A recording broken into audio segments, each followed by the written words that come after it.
In the north of the Hunan province, Yuyang. Everyone looks at a strange man who is seated on the ground. According to the man, time passes like the wind and leaves nothing behind. He used to go on a rampage around the world, unafraid of anything. He demolished everything in the blink of an eye and murdered all opponents in his path, mocking the world, earning him the nickname of Ultimate Divine Demon. He was known as both the world's most wicked person and the world's strongest man. However, he was stopped by the 8 Immortals, a group of humans that protect the Central Plains. They were unable to slay him, so they sealed the Ultimate Divine Demon, Dan Woohyun, in the lowest part of the Dongting Lake. In the end, 1,000 years had passed since Dan was frozen and imprisoned by the 8 Immortals. Even though the name, 8 Immortals, sounds majestic, they were just folks who had lost their wits to eating and playing around, and Dan voiced disbelief that he had been backstabbed by them but concluded that he was simply too weak. He walks down the street and realizes that people he knew are no longer around. After all, there can't possibly be any humans who have lived for 1,000 years. Dan had nowhere to go and nowhere to stay. He was simply following the clouds and the wind for the rest of his life. It's as though he's been apprehended by the ghost of his past. He wonders if he's changed much during his 1,000-year confinement. As he walks around, he notices a child on the floor. He wonders if the child is a beggar. He checked on her and noticed she still had a pulse. The child opens its eyes, which shocked Dan because he could notice a tiny similarity to her when he was a child. Dan told her she was incredibly blessed as he infused vitality into her, making her better. She would still require physical nutrition, so he offers her a pill that has been around for 1,000 years since there is no food nearby. The following morning, the youngster reappeared and offered him a dumpling as payment for treating her. Dan, on the other hand, refused her food and wondered how she had no fear or bloodlust for him. The next day, she reappeared, attempting to provide the dumpling, and the day after that, Dan ate the dumpling with the child. Dan ate the food that the youngster provided him every day for half a month. Dan was taken aback by the child's innocent and pure smile, but he didn't mind it. Dan walks down the street and hears a ruckus. The store owner was furious because the child kept taking his dumplings. He yelled and attacked the child, which made Dan understand that everything she provided him was stolen. He kicked the store owner's hand, breaking his entire fingers while the store owner screamed in pain. Dan became irritated as he remembered the time he spent with the child. He survived on the food she brought him but couldn't believe she stole it while being beaten up by others. As he wandered aimlessly, he realized he had arrived at the place that had imprisoned him for millennia, the Dongting Lake. He sees the child again, this time hiding in the bush as she claims to have located him. Dan wondered why she was following him around so closely when he had only helped her once. He inquired as to why she was searching for him. She claimed that she didn't want to be alone any longer, as Dan realized he was alone as well, as he ruled by himself, and it was such a lonely life, and it's still the same even after 1,000 years. Dan inquired about her name, and she replied, Hwa Somi. He wonders if everything that is occurring to her is predestined and fated, and if she can build a situation where the current him is needed. He introduces himself to her and invites Somi to come with him. It was night when Dan decided to construct a home after realizing he had nowhere for them to stay. Somi wakes up in the morning and discovers a house. However, she stated that there was no house yesterday, to which Dan interrupted her to clarify that the house was there yesterday, but he simply fixed it up a little since it was a little run down. Somi couldn't believe it but recognized she was wrong because there was no reason for Dan to lie about it and no way such a nice-looking house would develop overnight. Dan was relieved that Somi loved it because he had put in a lot of work to create it. Dan was somewhat taken aback when she mentioned there were no fences. The fences arrived the next day, as Dan stated that they were there from the beginning, while Somi stated that she hadn't mentioned anything yet. However, she remarked that the house felt empty, and the next day, Somi was surprised to see a large tree and a pond. Dan discovered he still had a lot of things to make, such as a bed and other furnishings. He understood that having a hectic lifestyle isn't all bad. Dan stopped Somi with his finger as she was about to say something and began to build something. It was a pail in which Somi could bathe. Dan told Somi to stop running and stated he had acquired some clothes after selling a wild boar and some wood. He grabbed her while Somi replied that she was still clean and didn't need to wash up. Dan, on the other hand, ignored her pleas. Dan stated that Somi looked like a nice human after showering and questioned whether her clothes fit her. Somi commented that she had never worn such lovely clothing before and that it was stunning. However, she remarked that it didn't matter if the clothes didn't fit her, as she only wanted to be with him. Dan stated that she has kind words for someone so young and that it would be wonderful for them to live a tranquil life like this, while Somi smiled happily. However, two suspicious people were standing outside their residence while they were talking. There was a rumor going across Hunan province that there was a manor that arose near Dongting Lake. People said it was the work of a ghost, while Yuyong's magistrate, Hong Wanchang, wondered if the rumor was true, as someone claimed he couldn't confirm it but stated it was simply a rumor circulating about. Hong thought it was silly and said it was only a rumor but decided to have a look while taking a break. Hong and his men proceeded to inspect the manor at night. The guards are perplexed as to why Hong was upset, as it was just reported that several bandits stationed in the Hunan region had been terrorizing various communities in the area. In such case, the government wants to get rid of them as soon as possible, which explains why Hong is quite stressed about it. One of the guards questioned why no one was doing anything about the bandits if they were such horrible people. Someone said it was because of Jang Baeksan, the bandits' current leader. He possesses first-rate martial arts that most people would be unable to touch, as well as great horse-riding skills and the ability to flee when confronted with a martial master stronger than him. Because they couldn't apprehend him, the martial master decided to capture and behead his family members instead. However, someone informs Hong that because the imperial family is planning a large-scale extermination, he will have one less thing to worry about. Hong hopes that's the case, as he hasn't been able to rest in over a year. Hong's eyes widened when he discovered the manor was located near Dongting Lake. Some of the guards fell on their knees and begged forgiveness, fearful that it was the work of a ghost. Hong claimed that there was no such thing and that he would investigate the house. However, he suddenly sensed a strong bloodlust from behind him as he turned around and saw someone. Dan said that he had no recollection of inviting guests, but Hong suspected that the tremendous bloodlust was emanating from him and asked him if he was the owner of the manor. Dan informs him that he is, while Hong introduces himself as the Yuyong's magistrate, as everyone was pleased by Hong's cool demeanor. Hong inquired as to whether Dan had built it, to which Dan said that he had only renovated an abandoned house. Hong claimed that the land belonged to the country and that he could not build a house in an area where people are not permitted to live without permission. Dan, on the other hand, instructs him to merely grant him permission and then gives him a bunny to overlook the problem. Hong became outraged and informed everyone to capture Dan. Dan decided that it was preferable to observe rather than cause additional problems, and he was relieved that Somi was asleep. As they escorted Dan away, Hong reminded him that he had messed with the wrong person today and that he would not be let off easily. He said that he was mocked, who is the magistrate, and that it will not finish with flogging but could result in death. Hong had observed Dan's icy glare and wanted to get this over with as soon as possible. However, as they walked, Dan became aware that something was awry when a barrage of arrows was fired at them, killing all of the guards. Hong wondered who on earth did it, while someone called out his name and stated he was rather fearless, strolling around outside like that. He realized it was Jang who had said his life was over. Hong recognized he'd made a mistake. It's been 6 months since Jang's family was kidnapped and murdered. He didn't anticipate Jang to be looking for him right now. Hong wondered if Dan would assist him, but quickly figured that he would not. Hong deemed that his sword was the only thing he could use as a weapon, but he realized that he couldn't win against dozens of them with it. Furthermore, he had to fight against the top martial artists commanded by Jang.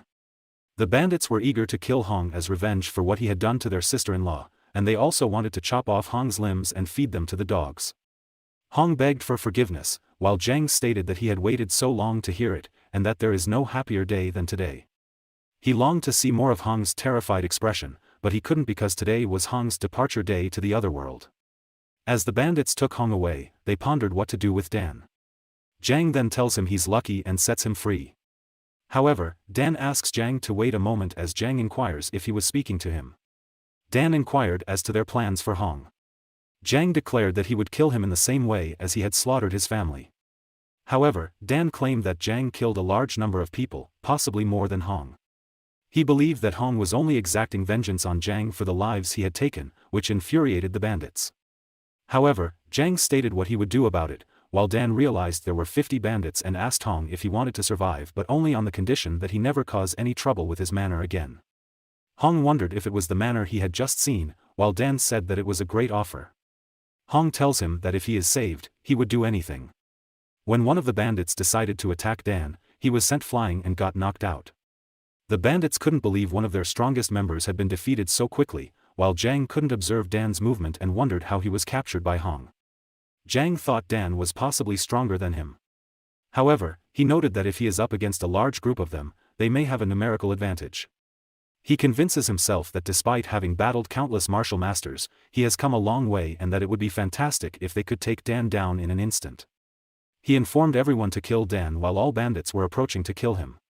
Dan had a brief thought about whether he should kill them or not, as it would be simple to do so. He could take them down with a single blow, but the prospect of having to pour blood again troubled him greatly. Dan closes his eyes as an explosion occurs when he has one of the bandits' necks in his grip. Everything came to a screeching halt when Jang witnessed something he couldn't believe. After the sword was thrown, it was struck with a stone that split into 100 shards and annihilated all his subordinates. Jang believed that a normal individual would have been unable to see that and questioned whether it was humanly conceivable to do that. He remarked that Dan was in a different league than all of the martial masters he had met thus far. He convinces himself not to think about vengeance and that if he takes even one step, he will be dead. Jang sprinted with all his strength the instant he realized what had happened. He left his fallen subordinates behind and moved his legs with all his power for the first time in his life. Dan wondered if Jang was fleeing and realized that his guts were much smaller than he had imagined. However, Hong urged Dan to capture Jang. Although Dan regards Hong as a terrible person and remarked that he dislikes going after someone who is fleeing, he had no choice but to assist Hong as the matter with his manner would be resolved. Dan quickly caught up to Jang, grabbing his head and smashing it to the ground. In the end, Hong awakens and realizes he's hanged from a tree branch. Dan informs him that their agreement is completed. He inquired of Hong whether he understood what he had just stated, to which Hong replied that he did. While Dan tried to warn him against picking a battle with his manner, Hong stopped him off by claiming that it would never happen again and that he should not worry about anything. Dan also told Hong not to talk about seeing him. He recalls what Somi said about attempting to smile when talking to others and how everyone would be terrified if he had such an emotionless face. He decided to smile and inform him that everything's good as long as he understands, while Hong realized that Dan is definitely a monster and tells himself that he would never go against him and do whatever he requested, and to never go near his manor or even come near the mountains ever again. Dan and Somi were walking down the streets of Yuyong's market in the north of Hunan province. She heard about the bandits being apprehended and that she was terrified as they were only two of them living in the forest. Dan asked if she was still nervous despite being with him, and she admitted she was a little nervous. As Somi was attracted by the fragrance of food, Dan thought that since that the bandits had been apprehended, and Hong's problem with the mansion had been resolved. Somi was surprised to see such great food, and Dan realized that, more than anything else, he needs money to raise a child. Dan recalls that he could sleep anywhere and hunt whenever he wanted. He had been living like this since he was a child and had no notion how he should make money. He couldn't believe it was only now that he realized this. He decides to discover a way to make money as soon as possible. Somi began digging in the soil and declaring that she was almost finished, leaving Dan perplexed as to what she was doing out of nowhere. She requested that the flower be returned to her home and planted. Dan, on the other hand, inquired if she could do it as he felt the flower was well rooted. Somi asserted her strength and began to pull the blossom out. Dan saw that there were tracks that did not belong to them, and that the weeds around the bloom had recently been removed. Somi eventually succeeds in removing the flower, but it was accompanied by a strange pouch. As she attempted to open it to see what was inside, someone yelled, "How dare they touch other people's stuff," as the individual was going to attack Somi. Dan, on the other hand, manages to halt his assault and inquires as to who he is. The individual wonders why Dan was so powerful, as he was afterwards thrown flying and slammed to the ground. Somi passes out as Dan wonders if she was startled by what he had done to the individual. He was aware that someone had entered the area, but he had not expected the individual to attack Somi in such a manner. Dan assumed that if the person had wounded Somi, he would have murdered him immediately away, but he guessed that the person was simply trying to scare them away. He sees that the guy wasn't so insane and wonders what was so vital in the pouch that the person needed to charge at Somi with a sword. He looked inside the pouch and grinned, deciding to carry the person and saying that he would be beneficial. It was late at night, and Jang Samtae was wondering where he was, while Dan questioned whether he was awake.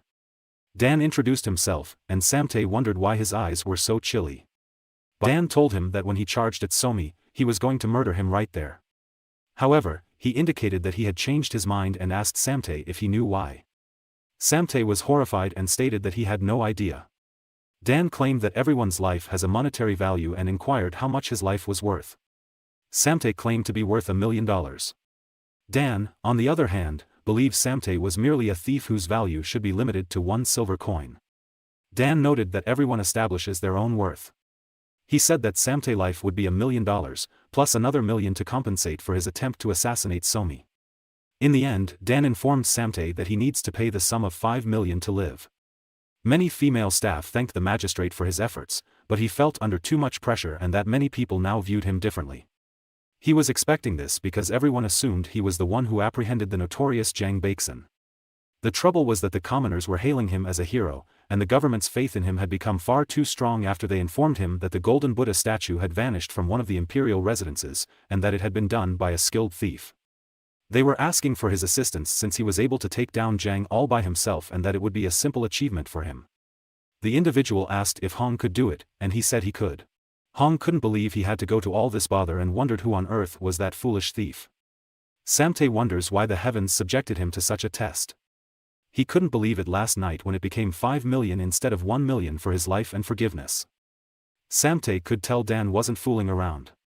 He informs him that he does not have any money on him now and that he will pay it in the future. As a result, Samtae begs to be spared and declares that he would do anything Dan desired. Samtae could sense that if he angered Dan, he would be killed without hesitation, and he believed that he couldn't die here. He also claimed to be skilled at housework and cooking. As a result, Dan chooses to spare him and tells him that if he tries to escape, his debt will double. Samtae was confident that he would be able to flee after this catastrophe. As a result, it had been a week since he became a servant, and Dan had been ordering him around non-stop. He believes that if it hadn't been for the chubby child, his stolen things would not have been discovered and he would not be in the position he is in now. Samtae realized he didn't have much time and needed to recover the pouch before the black market dealer arrived at the prearranged spot, and that the pouch contained the stolen golden Buddha statue from the imperial residence. Somi was shocked to see so much tasty food, while Dan said that everything looked pretty good and suggested that Samtae would be a better cook than a thief. Samtae inquired as to Dan's opinion of the dish, in which he claimed that it was worth 3 silver coins per month's wage. He thanked Dan for his remarks since he had found the location of the stolen items and was waiting for an opportunity to recover them and depart the area without hesitation. Dan tells Somi that no matter how hard Sun Wukong attempts to run, he is still in Buddha's grasp. However, Samtae feels that if it hadn't been for the golden headband on Sun Wukong's head, he could have easily run away from Buddha. Samtae believed himself to be the great thief who stole from an imperial mansion, something no one other had done, and that he cannot be compared to regular criminals. He remarked that if he truly intended to flee, no one could catch him. Samtae, on the other hand, pondered why he was working so hard here. It was almost time for the black market dealer to arrive at the designated spot, and if he was late, the deal would be over. Samtae declared that he is a thief who makes a solid living by selling stuff he takes and that he is not someone else's servant. Dan said that he would be out fishing with Somi today and asked him to look after the house while they were gone. Samtae recognized this as a wonderful opportunity and wondered if Dan had relaxed his guard after eating his meal for the past few days. He promised to protect and tidy up the manor. Dan informs him that if he tries to escape, his debt would be doubled, but Samtae swears that he will never oppose him. Dan stated that even if Samtae tried to flee, he would understand what it was like for Sun Wukong to be unable to flee from Buddha. Somi inquired as to why they were suddenly going fishing when she knew there was plenty of food at home. Dan stated that there was no specific reason and advised her to fish alone for a while as he needed to go elsewhere. She wonders if she only needs to stay within the circle, despite Dan's assertion that she was intelligent and that the circle was a trap formation that rendered her invisible to people or animals.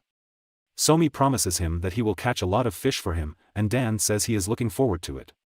Dan emerged behind Hong as he was becoming agitated and claiming that he was not the one who had apprehended Jang Baeksun. When Hong discovered it was him, Dan asked him if he wanted to work with him again. Samtae resolves to run from Dan. He decides to sell the golden Buddha statue to Chuyam Mo for $2 million. He remarked that despite stealing the statue, Samtae had done a fantastic job of surviving. Chuyam, on the other hand, advises Samtae that the government has been on high alert since they recently apprehended Jang Baeksun and that he should be cautious. Samtae stated that he had clearly heard Chuyam and that if he was caught, he would not snitch on him. However, someone rushed into the room and informed them that they were being surrounded and that someone had covertly tipped them off. Samtae notifies Chuyam that he is leaving and wishes him success. As a result, Chuyam and his followers were apprehended, while Hong was startled to see the golden Buddha statue here. Chuyam asked who had tipped him off, but Hong answered that it was none of his business. He knew Dan was correct because the statue was such an important thing that if he could reclaim it, he would not only acquire the faith of the imperial residents, but also the trust of the emperor. Dan claimed that stealing from the imperial residence was doable. Hong is perplexed as to who the hell Dan is. He recognized the case was going to be massive, and the event with Jang Baeksun would pale in comparison. Samtae was being pursued by the guards and wondered why they were being so relentless. He recognized he needed to concentrate and that if he had been caught this time, he would be interrogated without the ability to respond and then executed. He dashed to the edge of the cliff, just able to shake them off, while Dan said that he was slower than he imagined. Samtae wondered how he got here, while Dan wondered whether he had forgotten he was within the Buddha's palms. Samtae realizes he can't get caught in a situation like this and jumps down. He stated unequivocally that he would not be caught, while Dan simply smirked. Samtae thought he would be utilizing Qinggong to flee the instant he touched the ground. Dan, on the other hand, grabbed his leg and told him to climb down the edge cautiously. Samtae runs again, wondering what the hell is wrong with him. Dan was always with Samtae, no matter how far he ran. It was as if he was everywhere. Samtae was fatigued as Dan remarked that he was within his palm and that his debt had doubled because he tried to flee, and that he owed him 10 million. He did, however, indicate that the golden Buddha statue will be used to pay him off $2 million while still owing him $8 million. Dan realized he had forgotten to collect the bounty on Jang Baeksun and intended to spend the money to buy snacks for Somi, as Samtae was ready to attack him. Samtae found it vexing. Dan had been working him to the bone for exactly 3 silver coins since he was apprehended, and the money he got from Dan was from the money he stole from him. Dan complimented Samtae on his cleaning skills and offered him more gold coins because he was in a happy mood. He realized he was extremely unfortunate. He had given up on the idea of fleeing. He tried to flee several times in the last month, only to be beaten up for it. He never, ever succeeded. Samtae discovered they were out of ingredients and went shopping. He noticed Somi was following him. She hid behind a tree when he turned around. Samtae inquired why she was following him, and she just chuckled. Samtae tells her to stop pursuing him and return. He stated that if anything were to happen to her, his head would also fly. However, Somi stated that she did not want to be alone and promised to follow him close and silently. Samtae felt awful about sending her back alone, and there were many animals. As a result, he brings her and tells her to stay close to him. Somi was surprised to see an apple while being chased by boars and seeing beautiful birds. She eventually fell asleep, leaving Samtae speechless. They eventually made it to the streets. Samtae had the impression that the streets were worse than he had imagined, which was not surprising given that one of the major players, a black marker dealer, had been apprehended. He knew that Chuyam had been beheaded by now because he was caught with the stolen golden Buddha statue. He worries what would happen if he was found selling it. Somi was kidnapped by someone, and Samtae recognized he was destined to die today. Something felt strange, as if the person was leading him somewhere. He decides to employ Qinggong and declares that he will not be outpaced by anyone in terms of speed. He caught up with Man and told him to put Somi down immediately. The man, on the other hand, argued that if he was going to shout, he should also glance around. Samtae became aware that he was surrounded by a large crowd, and Dan wonders if the manor has always been that large. Despite living alone his entire life, he had become accustomed to a boisterous daily life. He assumed Somi followed Samtae to the streets but remarked that the streets were now in poor condition. He worries if Somi is in any danger. They were astounded by Samtae's strength and believed that the child was incredibly important. They intended to hack off her skin piece by piece in front of his eyes. Samtae reminisced when he saw Somi. 12 years ago, his sister inquired as to what he was doing. He said that he was counting the items he stole today. She couldn't believe there was so much of it, but she warned him that stealing so much would be risky. Samtae inquired as to why she was concerned. He claimed that because their parents were no longer alive, he would protect her and that she should not be concerned. She commented on how lovely the robe is, while Samtae mentioned that there was a wealthy merchant on the streets today. He took it in secret but warned her that they appeared to be horrible people. He told her she couldn't wear it for the next month or two and to wait till they were gone. However, Samtae realized that he should have hidden the clothing better. That night, his sister did not return. He looked everywhere for his sister, only to find her in a small passageway that no one uses.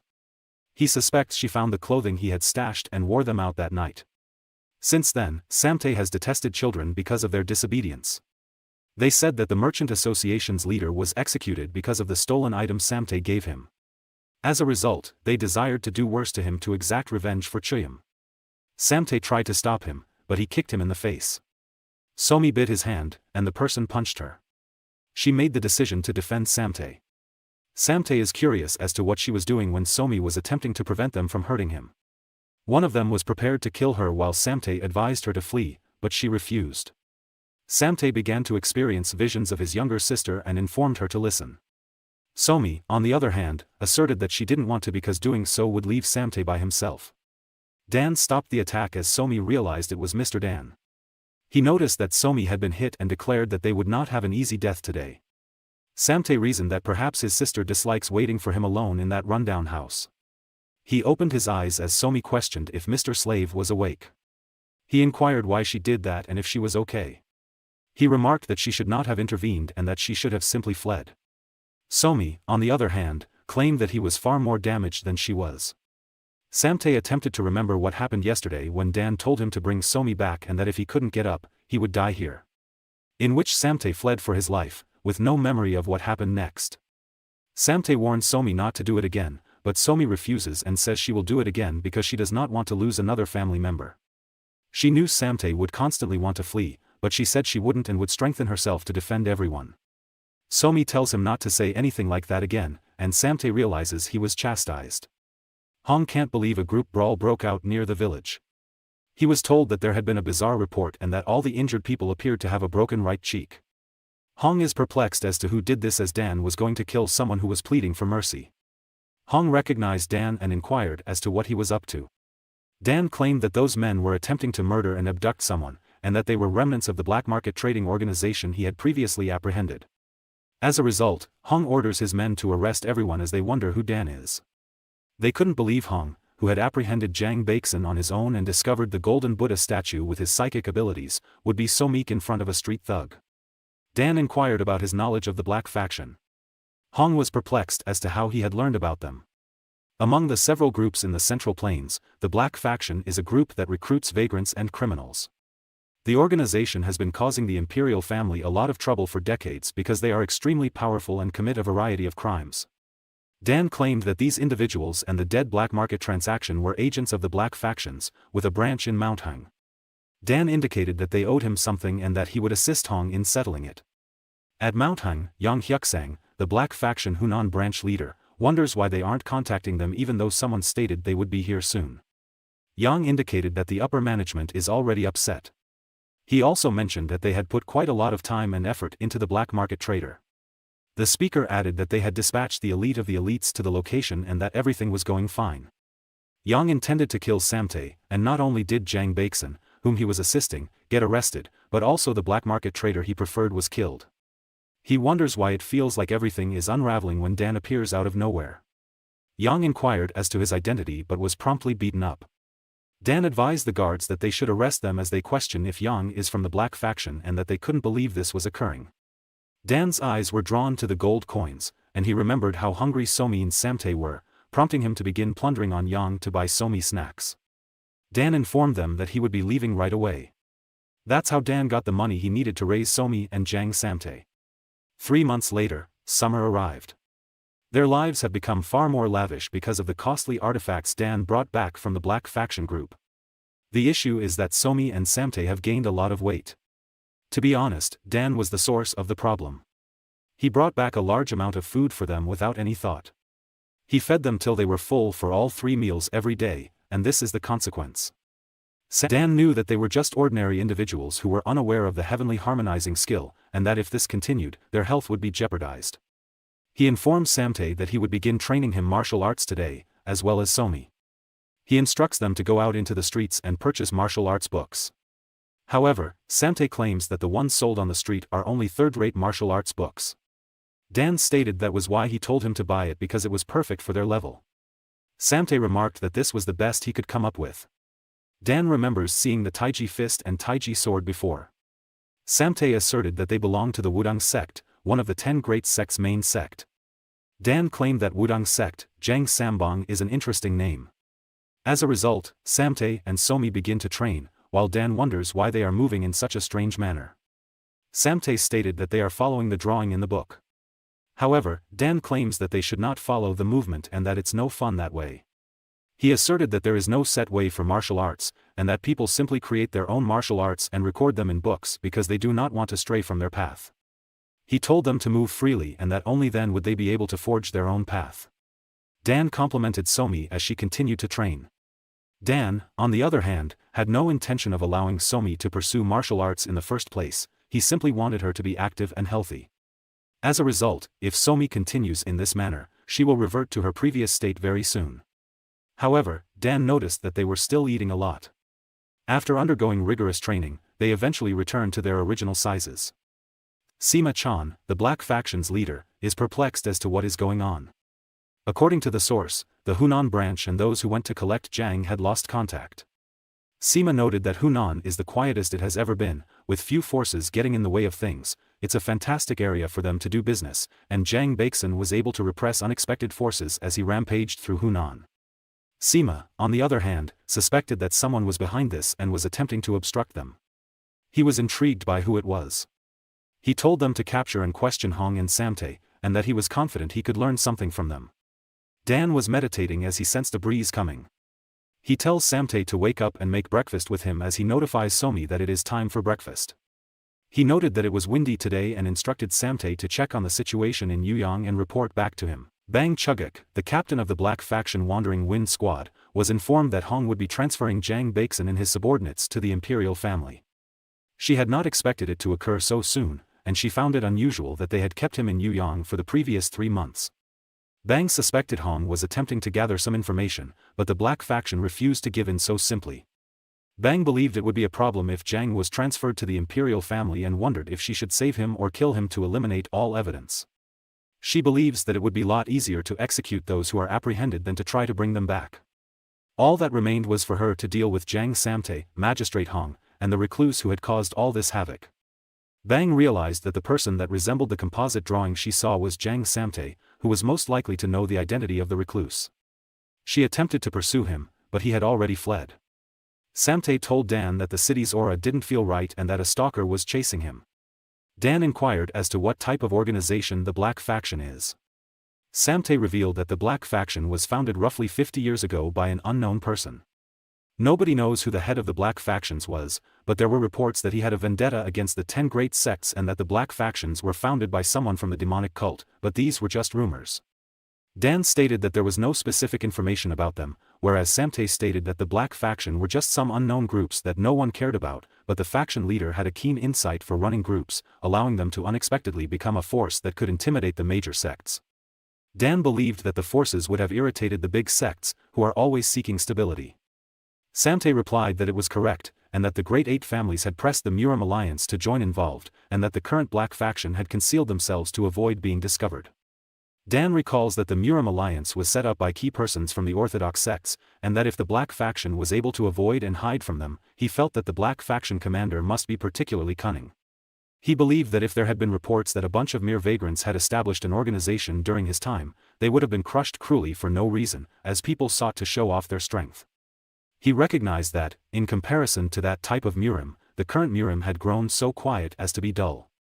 Samtae pondered what they should do and commented that Hong would be in a pickle, while Dan realized he had forgotten about him. Bang inquired if he was the magistrate and said that she had some questions for him.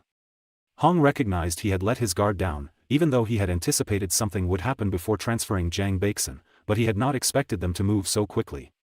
Hong inquiries about her question, while Bang states that while she understood what occurred to Jiang Baeksun and the black market dealer, it didn't make sense for Hong to go after the Black Faction's branch. She was certain that someone was behind this. Bang inquired about the identity of that person. Hong, on the other hand, stated that he knew nothing. He knew he'd die here, but he'd sworn to carry the secret to his grave, and as a man, he wouldn't break his word. Bang understood she had no other option but to torture him. She used the confession powder on him as Samtae recalls that Hong was someone they needed. He realized that if Hong died and he fled, Dan would have beaten him to death. He utilized his qinggong to perform a surprise assault while seizing Hong and fleeing. They were being pursued by Bang's subordinates, while Samtae hoped to be saved. Dan unsheathed his blade while grinning. Hong regained consciousness as Samtae told him to keep his mouth shut and that they would soon lose them. He wonders who he is as Samtae introduces himself and states that he is Lord Dan's subordinate. Hong was grateful for Dan's assistance and remarked that he would not have survived without him. Samtae is aware that Dan required Hong for Somi to live a more serene life. However, they were already detected as Samtae seized Hong and fled. As Bang instructs them to attack Samtae, he realizes he has no choice except to fight. Dan effortlessly defeated all of Jang's subordinates. In the history of the Central Plains, only one martial artist has ever been dubbed martial god. Sanfeng, who became immortal after founding the Wudang sect, and the Dharma, who founded the Shaolin temple systems.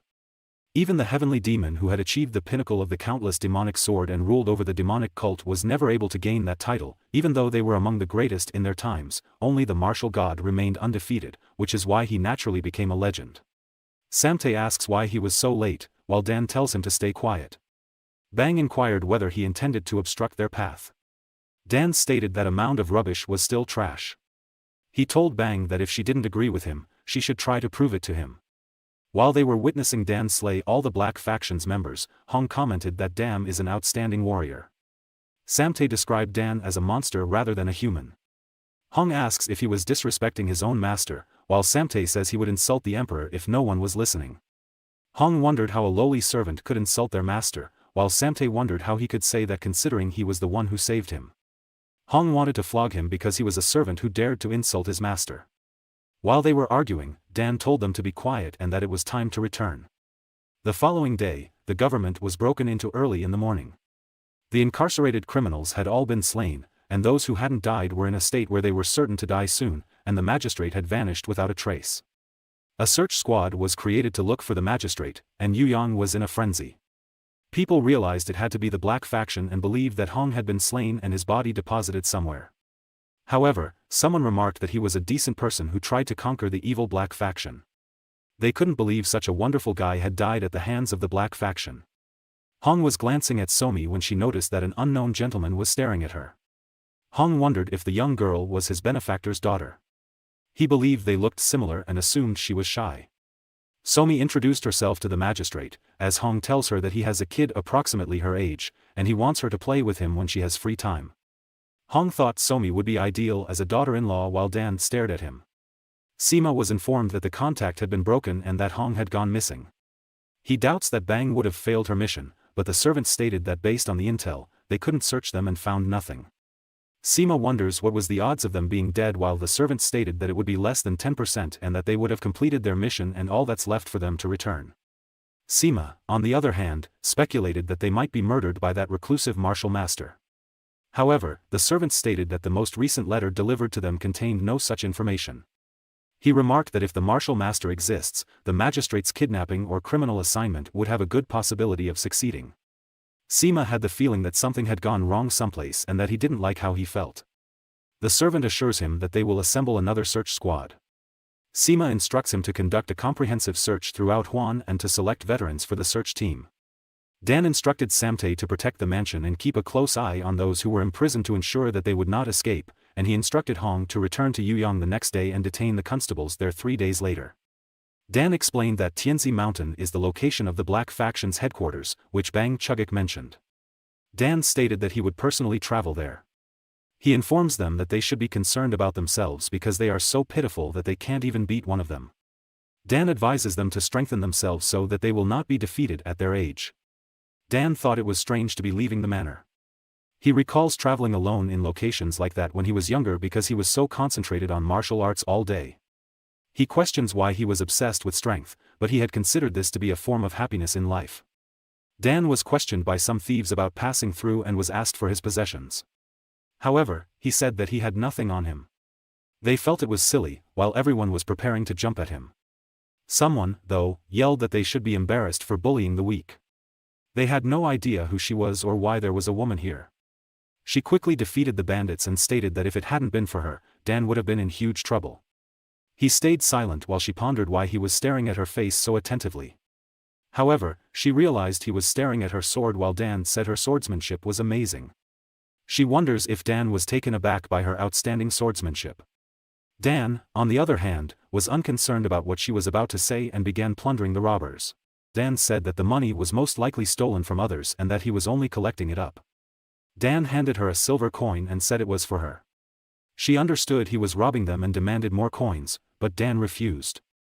She is perplexed as to how a little silver coin could be of any use, whereas Dan suspects she is affluent. Dan wondered why she wielded her blade so conceitedly. She inquired as to what he had just said, but a rush of wind blew in her face as she realized Dan had vanished.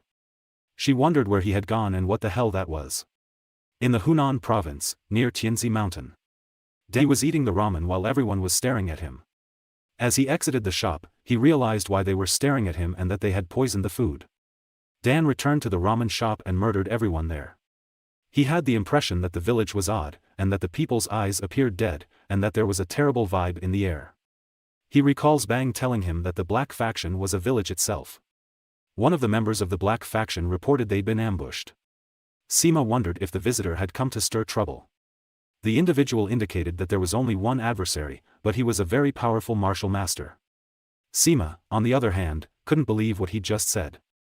The member clarified that it was true, and that the martial master had already defeated 100 of them and was on his way here. Sima-chan recognized him, even if only for a split second.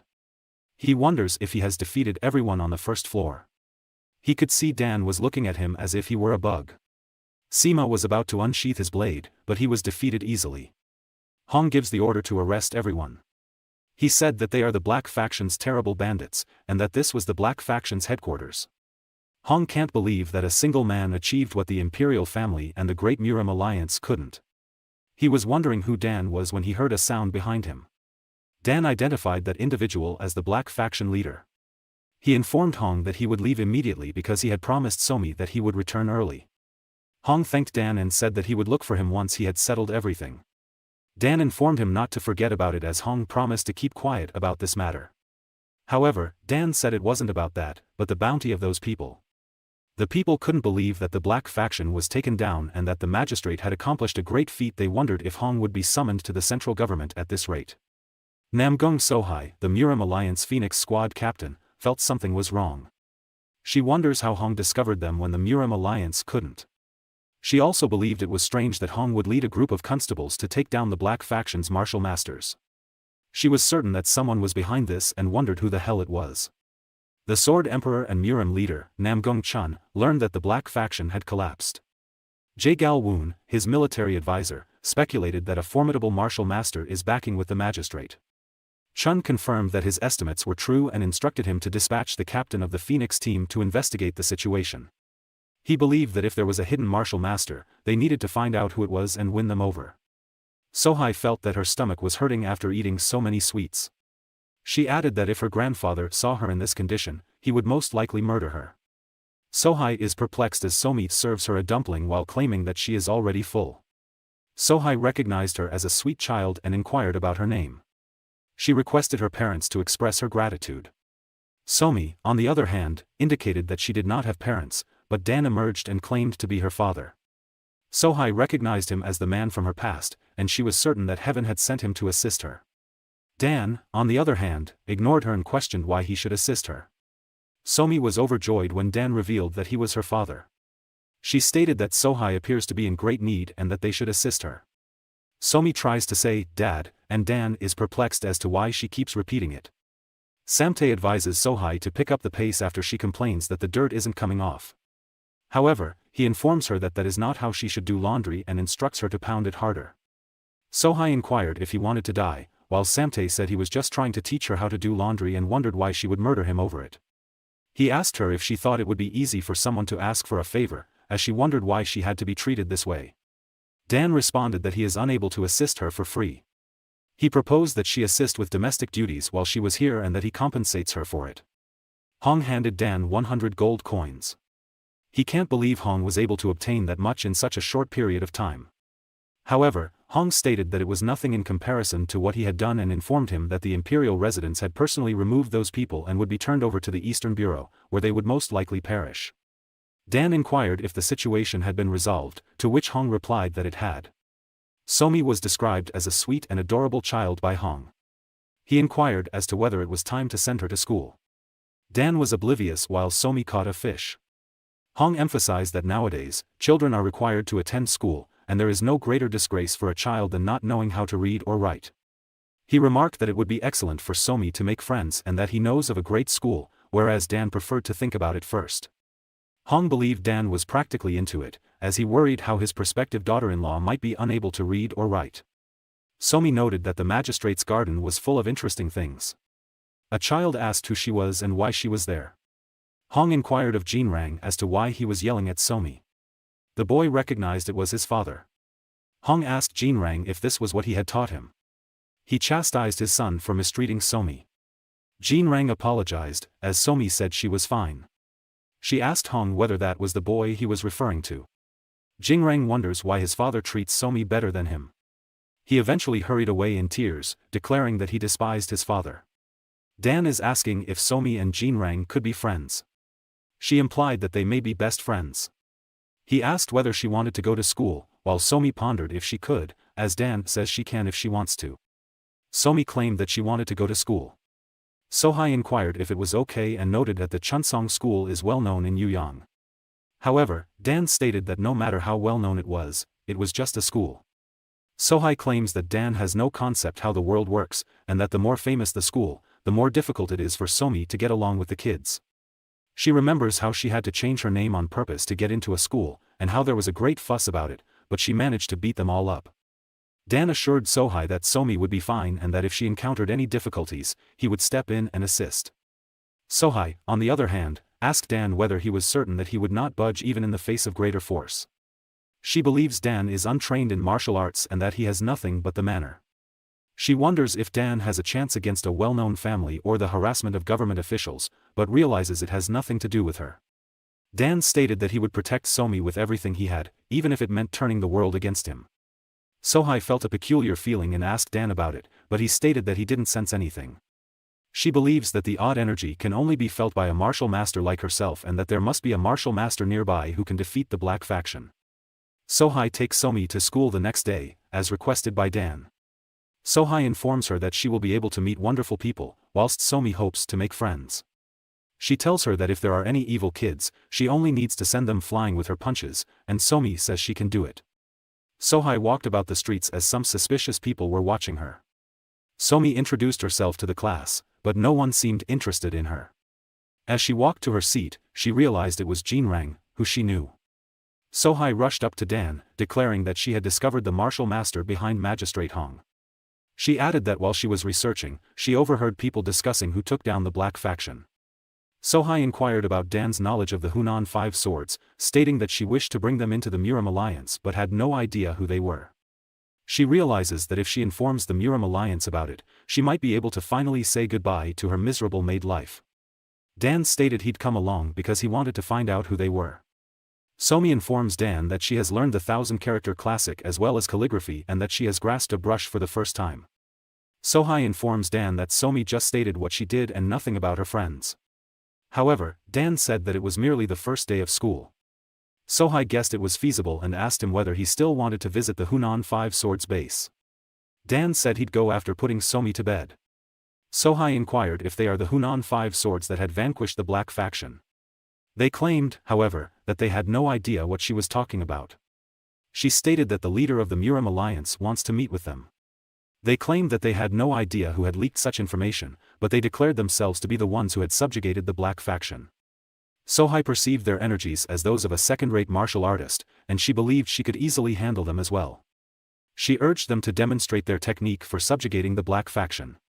As a result, they used their technique to break the trees without even moving. They questioned if she still had doubts about their might. Sohai noticed that they broke the trees without making a sound and surmised that martial masters of this caliber would find it easy to conceal their talents. The leader told Sohai to go back if she still had any doubts. Dan was looking at the tree branches and thought they were decent. One of the servants alerted his lord of the rumors that the Hunan Five Swords were assisting the magistrate behind the scenes. The lord stated that he had never heard of them, and the servant had not either. The lord struck the servant and demanded if he had come to discuss worthless rubbish. He stated that there is a good probability that they were the ones who attacked the Black Faction while the servant remained silent. The lord, on the other hand, kicked the servant for ignoring his words. He realized he needed to see it for himself and notify everyone to go locate them. The servant believed that if he had the opportunity to choose his lord, he would never choose someone like him. Sohai apologized to Dan for having to go without being able to say goodbye to Somi. She intended to show the Murim Alliance the Hunan Five Swords as soon as possible. He presented her with a sack stuffed with gold coins. She could tell, though, that his irritating face looked different today. She thanked him and wished him well. Somi was unhappy that she wouldn't be able to see Sohai again, but Dan assured her that if it was fated, she would. She wishes they could live together. Dan inquired about school, to which Somi replied that it was enjoyable.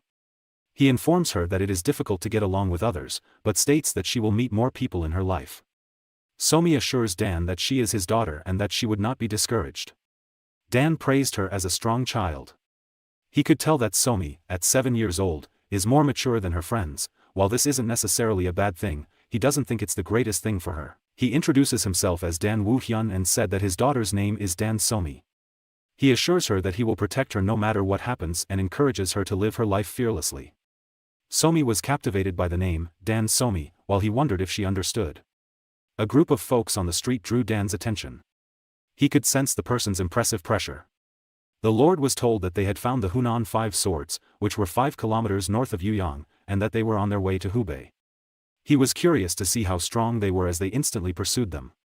Dan was able to listen in on their sound transmission and thought he had stumbled into something intriguing. Sohai asked if they needed to rest, but they said they could easily go for 3 days without stopping. She requested that they utilize Qinggong, but they refused. Sohai suspected them of being suspicious, but she noted that she had seen their strength. She sensed something approaching and deflected all the shuriken. The Hunan 5 swords went to hide behind Sohai as she realized that they were from the Martial Empress Fortress, an organization within the martial masters of the unorthodox sect. Sohai recognized the guy to be Tyrant's Sword, Ma Dokjin, 50th rank of the Martial Emperor Fortress. She claimed it was an honor to meet the famous Ma Dokjin, while he was impressed that even the younger generations knew about him. She noticed that the guy behind Dokjin is Quan Mujin, the martial master of the swift sword style. Dokjin inquired as to whether those behind her were the Hunan 5 swords who defeated the Black faction. The Hunan 5 swords introduce themselves in trepidation as Sohai realizes she may not survive today. Ma Ilwung and his brother intended to get the Black faction leader's bounty and flee to the western areas of China a few days ago. As such, they intended to deceive the entire Murim alliance by erecting the trees, claiming that Sohai was strolling the streets by chance and that they knew exactly what she was looking for. They believe that if they succeed, they will be set for life. Ilwung believed that they had worked so hard to get here and that they would not fail in the same way that they had duped Sohai and Dokjin. Ilwung questioned how unorthodox fools could stand in their way, while Dokjin laughed and thought it was interesting. Dokjin stated that he had fled Shangxi to see them and wanted to see the abilities that had brought down the Black faction. Ilwang assured his brothers that he would handle the situation. He stated that his sword slashes everything in sight and that anyone who encounters it would perish. Dokjin tells him to bring it on already, while Ilwung asked if Dokjin doesn't value his life as much, as he used the world-breaking sword technique, where he informed his brothers to flee. Sohai was perplexed, as were Dokjin and Mujin, and declared that the Murim alliance was doomed, and that he couldn't believe that the Great Phoenix Squad captain had been duped by such morons. However, Dokjin was outraged by how they dared to squander his energy by coming here. He orders everyone to kill all of them. He informs Sohai that if she doesn't entertain him, she will be pulled apart to death. Mujin was outraged because he thought he had finally found a martial master capable of subduing Ma Dokjin, but he soon discovered they were idiots. Dan appeared and questioned if Hunan 5 sword had died, saying that it was a shame because the trick they pulled was interesting. He claimed that it had been a long time since he had seen someone fight, while Mujin backed away and inquired as to who he was. Sohai was impressed by Dokjin's ability to hold such a large sword with one hand and attack so quickly. Dokjin was disappointed at the level of the Namgung clan's sword technique, while Sohai stated that she was weak but not her clan. Dokjin claimed that the Namgung clan has become far too arrogant simply because they have created a sword emperor. He slashed his swords repeatedly till Sohai was overcome by his power and speed of attack. Dokjin explained that the Murim is a place where only the strong rules apply, and losers must keep their tongues quiet and be courteous to the victor. However, Sohai claimed that she would rather be killed, as Dokjin was about to grant her dying desire, but the attack was thwarted by a silver coin. Dan stated that she had forgotten her silver piece and inquired as to why she was still in Yuyang. He claimed that he had previously stated that Sohai conceit had covered her eyes and she hadn't been seeing reality for what it is. Dokjin assumed Dan had to be strong if he could overcome Quan Mujin, however Sohai doubted Dan's strength and assumed he didn't know martial arts. She recalls meeting him on the way to Tianzi Mountain, and how the Black faction was conquered not long after. She wonders if Dan was the one who vanquished the group. Dan informs Sohai that he would borrow her weapon for a short while. She wondered if he was attempting to battle Dokjin, while Dan stated that he would put an end to this immediately. Dan tells him to bring it on while Dokjun was enraged at him for being arrogant. Sohai informs Dan to avoid the attack as she believes that no matter how powerful Dan is, the thin sword will be unable to withstand Dokjun's huge sword. Dokjun is concerned whether Dan didn't know who he was. However, Dan stated that he knows him very well and that he was just a weakling who is overconfident. Sohai couldn't believe Dan was able to easily block Dokjun's huge sword with her sword. Dan noted that while using speed to overcome the monotonous pattern of a sword is an intriguing idea, he could tell that Dokjun was so focused on speed that he didn't put all his strength behind it. Dokjun recognized that he had begun to sense the limits of relying on the huge sword's weight one day.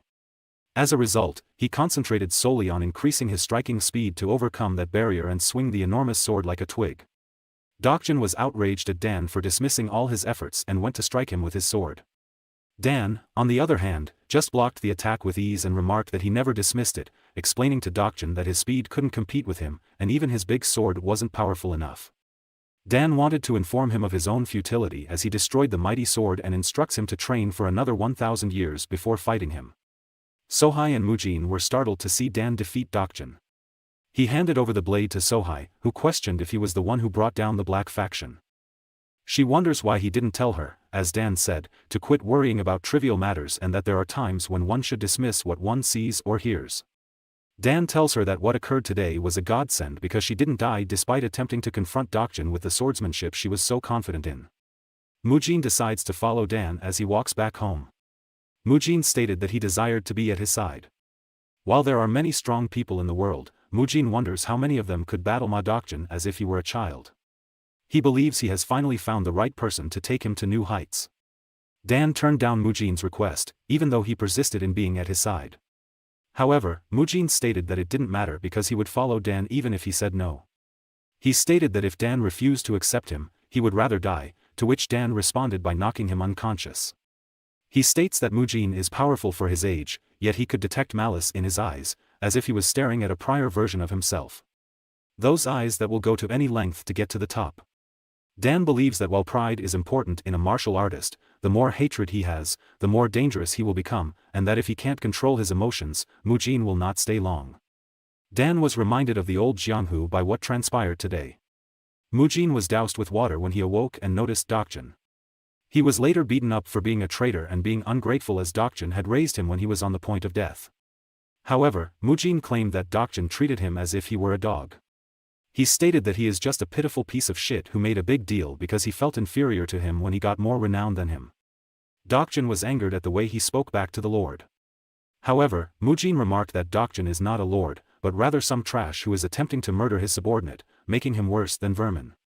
Dokjun plans to give him the most horrible death imaginable, but Mujin manages to loosen the ropes and knock out his own subordinate. He decides to calm down knowing that Dokjun will be slow due to internal injuries. Dokjun was caught off guard when Mujin slashed his eyes and fled. His vision went blurry, but he knows he can't stop here. He convinces himself that to become the strongest, he must endure. Somi and her companions went to the street market the next day. They asked Jin Rang to purchase the dumplings, which he initially denied but then agreed to purchase. Somi heard something coming from that area while her friend was buying the dumplings. Dan found it odd that Somi hadn't gone home yet, even though it was already beyond school time. He was curious what had happened to her and inquired of the shopkeeper if they had seen Somi. He stated that Somi came here with her friends to buy snacks and then went to get dumplings about 2 hours ago. He thanked the individual and thought the dumpling shop should be nearby. Dan notices Somi in tears and inquires as to what she was up to at the time. She wished for him to assist and save him. Somi and her friends debated on what to do. Even after using a variety of therapeutic plants on him, she knew he was not improving. Jin Rang questioned what he had done to be so gravely harmed, while Jayak told him to get off. She wonders if they should bring the constable as the person will die if they don't, but Jin Rang says it's futile even if they do because this is a conflict between martial artists and the government doesn't get involved in such matters. Somi believes the individual is like her in the past and informs them that she wishes to save him. Dan wondered if the person's name was Mujin. He questioned her why she was attempting to save him. Somi stated that Mujin appeared lonely and terrified, and that he did not wish to die. She began to cry as Dan expressed his understanding of her situation. Dan tells the kids that he will look after the man as Jin Rang and Jayak help to calm Somi down. He claimed that Mujin got lucky. He questioned why she was upset as Somi pondered whether the mister might be salvaged. Dan informed her that he had done his best and that it was up to Mujin whether he would make it through. Somi hoped Mujin would survive, while Dan assured her that because she had worked so hard to care for him, he would be alright because she is a lucky child. Somi pondered what he meant, but Dan assured her not to worry. She left to continue nursing Mujin, while Samtae commented that Mujin was already half dead and worried if what he said to Somi would cause her more pain if Mujin died later. However, Dan stated that Mujin might be able to survive. In which Samtae stated that if Mujin lives, he will give Dan all his possessions. Dan inquired whether Samtae was serious about handing him all his assets if Mujin lived. Samtae wondered whether he was trying to entice him to gamble on Mujin's survival. As a result, Samtae declared that he was only joking, while Dan expressed regret. Samtae asks Dan if Mujin can survive, as he is on the point of death. Dan inquired whether he knew of the children born with great luck. He emphasized that it is extremely rare to be born with no energy and another to be born with the blessing of a star. Those born with the blessings of a star and good luck are said to live a life of misfortunes until their luck shines forth. That would mean losing their parents or nearly starving to death. However, after meeting Dan, who was born with the fate of a star, Somi's extraordinary luck began to manifest, and everything she touched was blessed by luck. A few days later, Mujin awakens and understands he has lived. Somi confirmed that he was alive, and he asked her whether she was the one who saved him. Somi said she found him, but it was her father who saved him. She was relieved to learn that Mujin was still alive and decided to inform her father and Mr. Slave. Mujin was confused as to what she meant by that. At the same time, the Murim alliance. Chun asked Sohai if she had located the individual who had brought down the black faction. She recalls Dan's words to her and informs her grandfather that she has finally located him. Chun, on the other hand, questioned why she had returned home alone. He wonders if the individual refused to attend the Murim alliance. Sohai informed him of what Dan mentioned, which the Murim alliance must seem to be ignorant of despite knowing the truth at times. He inquired as to Dan's might, to which Sohai replied that the tyrant's sword, Ma Dokjin, was like a child to him. Chun was shocked to hear that the rank 50, tyrant's sword was like a toddler to him. Sohai also informed her grandfather that Dan had remarked her swordsmanship is conceited. He was outraged by what he said because he had handled Sohai with such care. Chun, on the other hand, was fascinated by Dan, who was able to discover information that he couldn't and speculated that it could be lies, but he thought it was interesting. Mujin assures himself that he can still accomplish it and wishes to do everything it takes to become stronger in martial arts. Dan inquired if he was awake. Mujin recognized he was the person who defeated Dokjin as Dan introduced himself. He stated that he is Somi's father and the person who saved him. Dan, on the other hand, advises him that he should thank Somi instead, because he would have perished if it weren't for her. Mujin expressed his gratitude and declared that he owed her his life. Dan inquired as to whether the wounds he sustained were the result of being beaten up by his own comrades.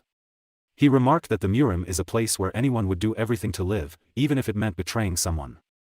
He advises him not to think too negatively of them and asks him whether he would have done the same thing in their situation. Mujin stated that he is also aware of this. Dan tells him to forget everything because his blade will be filled with hatred when his heart is. He highlighted that a weapon laden with hatred is easily broken. Mujin stated that he would keep this in mind while Dan advises him to stay here for the time being and rest. He does, however, state that he will not be lying around and playing at this place. He advises him that he must work for his stay here as Mujin thanked him. The next day, while teaching Mujin how to wash the laundry, Samtae advises him to stop since he was doing it too rapidly and that the clothing would become rags. Mujin suggested that he quit lecturing him and do some work himself, but Samtae said that his duty was to supervise him and that he was his superior after all. Samtae had been performing all the household tasks by himself since Sohai's departure, so he was relieved when a new slave arrived, but that person was terrible at handling household chores. Mujin stated that Samtae was the servant and questioned why he was required to do so. Samtae asked Mujin if he had forgotten what Dan had said and explained that he, too, is a servant and that Mujin should refer to him as senior because he was the first to arrive and that he, too, had to heed to his orders. Mujin, on the other hand, stated that he had no intention of obeying his commands and that he would only do so if he defeated him.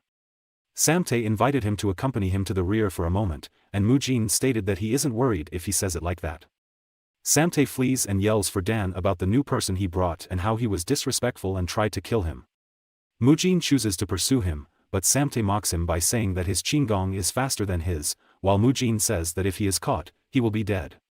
Samtae noticed it was Magistrate Hong. He was perplexed as to why he was here, and Hong advised him to prepare to answer for his criminal actions.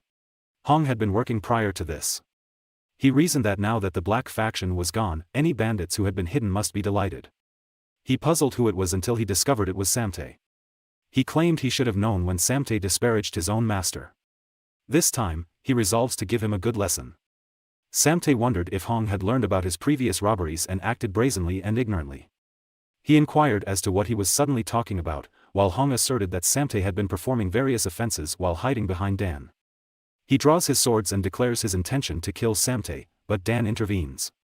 He inquired as to the cause of the uproar, while Samtae protested as to why Hong barged in from nowhere and demanded an explanation for his actions. Samtae remarked that no one was kind or cleaner than him.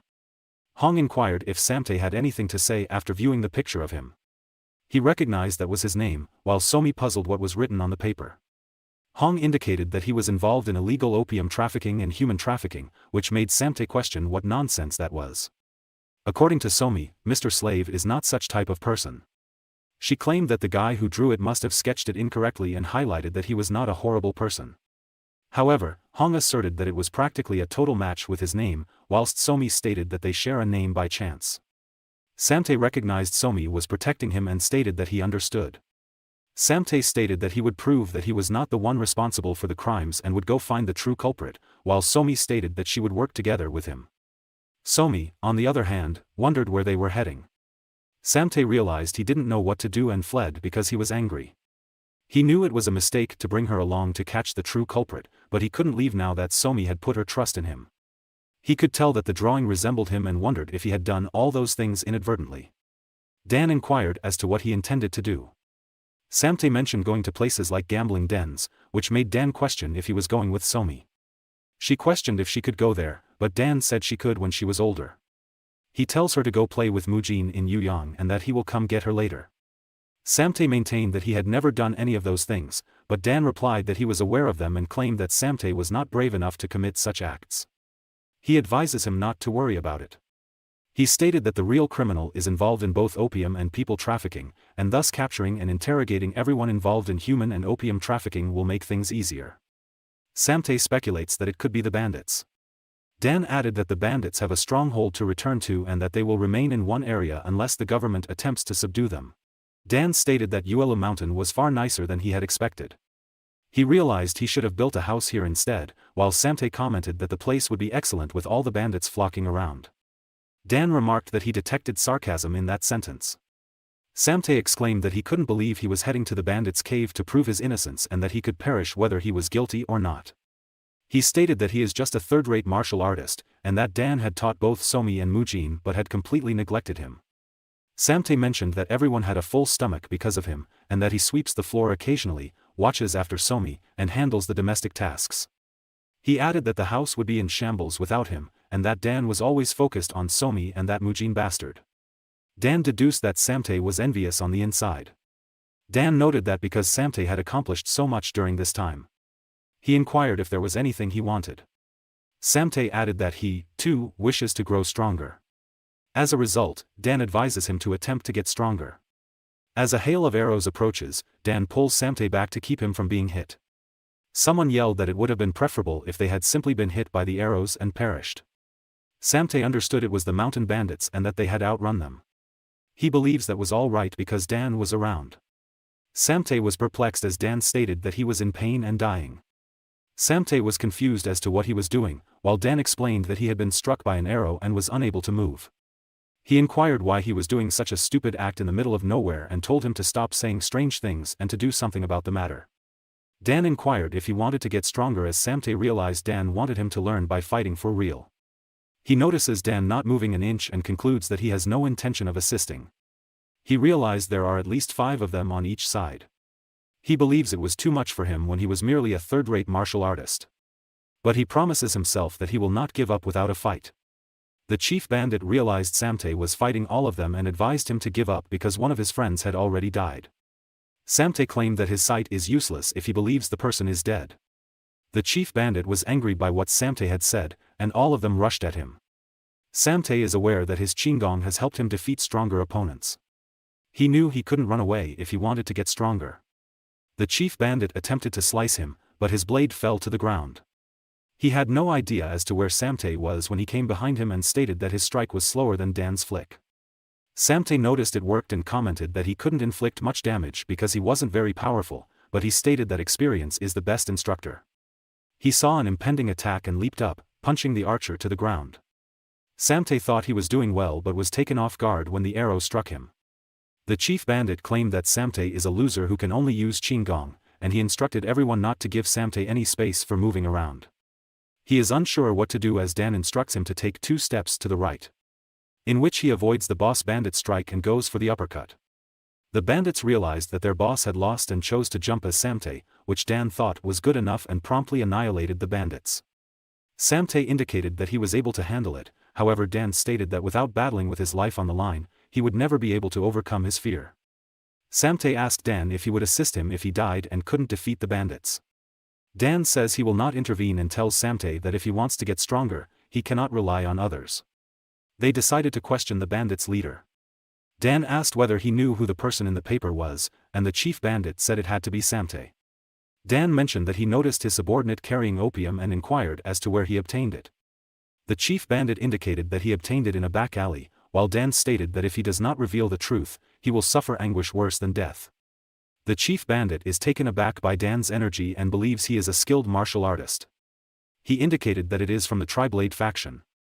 He added that after the Black faction crumbled, all the many orthodox factions that were hidden all throughout began to rampage. On the surface, everything seemed to be calm, but behind the scenes, people were quietly working to grow their forces. Among these was the Tri-Blade faction, which was active in the Hunan area and supplied opium to the bandits. The chief bandit explained that they were strong people, and even their low-ranking members knew martial arts, but no one could see their faces because they were wearing masks. The bandit leader said he didn't want to tamper with opium either.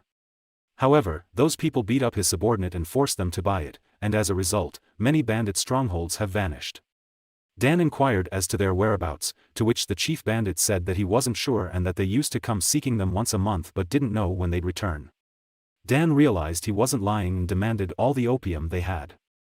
Sohai believes that the rumors were true, and that the opium was not only in Yuyang, but also in numerous villages throughout Hunan. She understood there was nothing she could do as she had been bumped by someone. She recognized Mujin and Somi and wondered why the two of them were together. The individual inquired if they had located the person who had brought down the Black faction. Chu Banji, on the other hand, questioned if he was referring to Samte. He suspected Samte had died. Chu, on the other hand, said that someone who defeated the Black group could not be dead. The individual told him not to think about anything else except producing the drug. He stated that he would find Samte and murder him, which was the reason they joined hands in the first place. Chu claimed that if it weren't for Samte, he wouldn't join forces with scumbags like him, and instructed him to quickly grab Samte and bring him here. The individual inquired if he had heard about the magistrate discovering opium while subjugating the mountain bandits.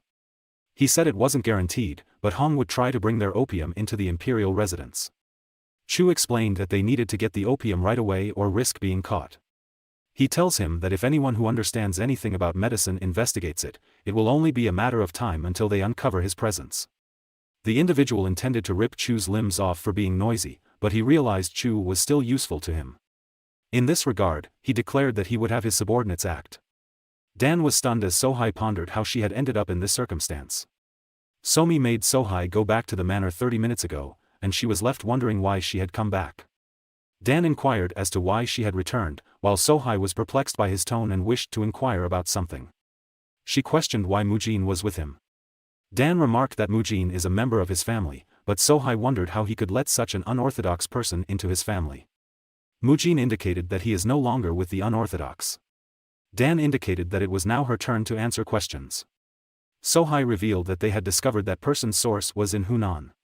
She added that they hunted him down and discovered that the situation had deteriorated here. The residents in the tiny villages were all infatuated with opium. Even in the larger villages, many people were hooked to opium. As a result, Sohai came to Hunan to search out the guy. She stated that this was a national issue that the imperial family should handle, but a handful of the minor sects that the Murim alliance supervises have fallen victim to opium addiction. She added that the Tri-Blade faction and their faction leader freely changed their faces. Samte recognized that if they knew how to apply that technique, they could even modify their face to appear like him. Dan, on the other hand, remarked that he already knew that, while Samtae wondered why he wasn't told about it, to which Dan replied that he didn't feel like telling.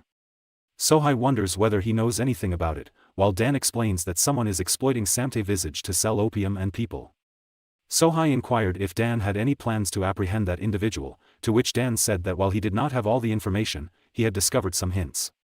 He, on the other hand, remarked that if she wants to know, he should be compensated for the information.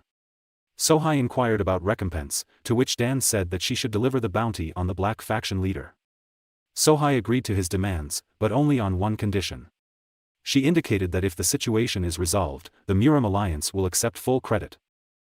Dan tells her to do anything she wants and says he understands she's attempting to repair the Murim alliance's reputation. She wondered how he knew that, and whether Dan could read minds. Dan orders Samtae to bring Hong here while telling everyone that they're heading directly to the imperial residence. Sohai questioned whether this strategy would work as Dan remarked that when someone produces something, they will always appear in some way. He stated that if they transported the opium to the imperial residence, they would be able to identify the culprit, prompting the Tri-Faction to intervene and stop them. Sohai understood the Namgung advisor had also mentioned something along these lines. She recognizes Dan's insight and claims that he is stronger and more intelligent than she is in martial arts. She could see where he drew the line between relationships. He is cold, speaks arrogantly, and acts as if he is on top of the world, but he is quite caring towards his own family and appears to be very trusted by them. She couldn't figure out who Dan was. The enemies emerged as Hong pondered if they didn't recognize him and dared to obstruct his path. However, they said that it was not their concern. Dan advised the two of them to apprehend the man alive. They concluded they needed to catch the individual alive. In this situation, with so many opponents, Sohai believes that capturing someone alive is significantly more difficult than killing them. She realized Dan wasn't going to join the fight and concluded Mujin was the only one who could aid while hoping Samtae didn't come in their way. Mujin dashed over to them and quickly knocked them all unconscious while smirking. This irritated them as Sohai declared that she cannot lose to Mujin and highlighted that even if they cut off their limb or leg, they do not die. As a result, she fights as Samtae tells her to wait for him. Dan realized that this was sufficient enough to question them and inform everyone that they did an excellent job. Hong orders his guard to take off their mask. Everyone was astonished, and Hong wondered who ordered them to do this. However, Dan steps in and says that they won't converse if he asks such a question. Dan stated that the rumor that Hong had discovered the drugs had only been shared within Changsha. Dan clarified that their base had to be in Changsha. However, the man stated that he had no idea what he was on about. He indicated that he will not reveal anything and that he wishes to be killed immediately. Dan remarked that it was evident that they arrived after hearing rumors in Changsha, and that they are unlikely to be from the Hao clan, implying that their sect was nearby. The man decides to attack Dan, but he is easily defeated. Dan inquired whether there was a location that came to mind after hearing their chat. Sohai recognized that, based on what Dan had stated, there are 3 sects that suit that description, and they're all part of the Murim alliance. She couldn't believe the Murim alliance's disgrace was being exposed again, and hoped it wasn't this time. She wonders why they seem to be breaking apart. Dan replied that he would assist her again but reminded her of the cost of his assistance. As a result, they depart. The individual mentioned that his men have not returned for a long time. Chu responded that there was no way they could have failed and advised him to wait a little longer. They heard a noise and recognized it was Namgung Sohai. She had hoped Dan's estimate would be incorrect. She couldn't believe these guys could perpetrate such crimes while posing as orthodox martial artists. She recognized the person on the left is the sect leader of a minor Murim alliance sect, and the one on the right is someone she doesn't know but looks familiar. She chooses to first deal with the people who put up the trap formation outside before questioning them. Chu concluded the person was Samtae, who was most likely in league with the guy who defeated the black faction. He announced that he had finally located Samtae. However, the sect leader stressed that they must first figure out what is going on. Chu remarked that they've already figured out what they're up to here. He assures the sect leader that they only need to murder them. He informs the sect leader that he would not support him in the future unless he kills Samtae now. As a result, he agrees to his demand. Sohai believes she must bring down anyone who threatens the Murim alliance's reputation. However, she recognized there were too many of them and worried she might lose at this rate. In which Dan instructs her to slash at a right diagonal, which she successfully executes. She thanked him and he directed her to look over there. Sohai recognized Chu Banji. He claimed that it was not surprising that the captain of the Phoenix squad would recognize him. Dan informs Samtae that Chu utilized the face-changing technique to transform into his face. He adds that there are traces on his face that suggest he's utilized the face-shifting technique and informs Samtae that Chu's original face does resemble him quite a bit, while Samtae felt so offended. Dan orders Samtae to fight the person on the left, while he wonders why he is the one to do it. He instructs him to examine the opponent with whom he will be fighting. He stated that the individual has a strong lower body and appeared to be confident in his qigong. Dan then commented that, aside from himself, Samtae is the fastest with qigong and questioned if he could compete with him. In which Samtae indicated that he could do it because they were here to apprehend Chu, who impersonated him. Chu knew, after seeing Samtae being kind to him, that Dan was the one who brought down the black faction.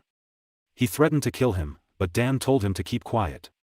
Chu claimed that Dan took away his place, slaughtered his family, and stole everything from him.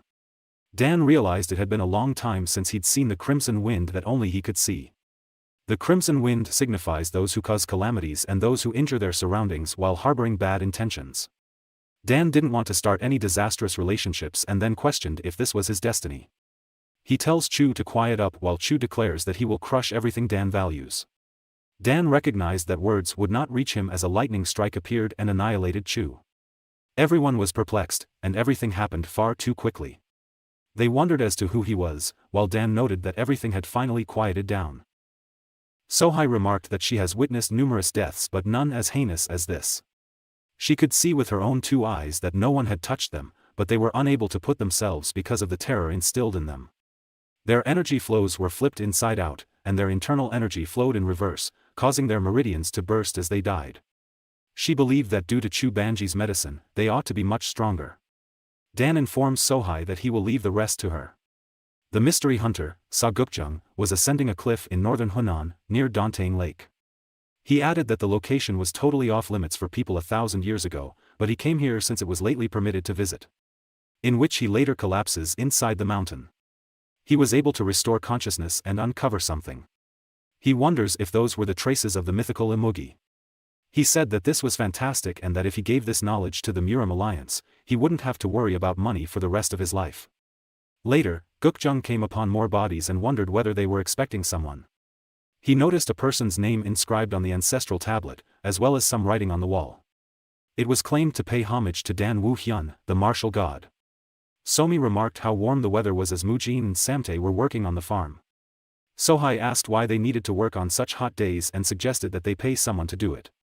However, Samtae stated that Dan asked them to do this, whilst Mujin encourages her to help them instead of just sitting there. Sohai tells Somi to rest, but she says she's well and that her father wanted them to work.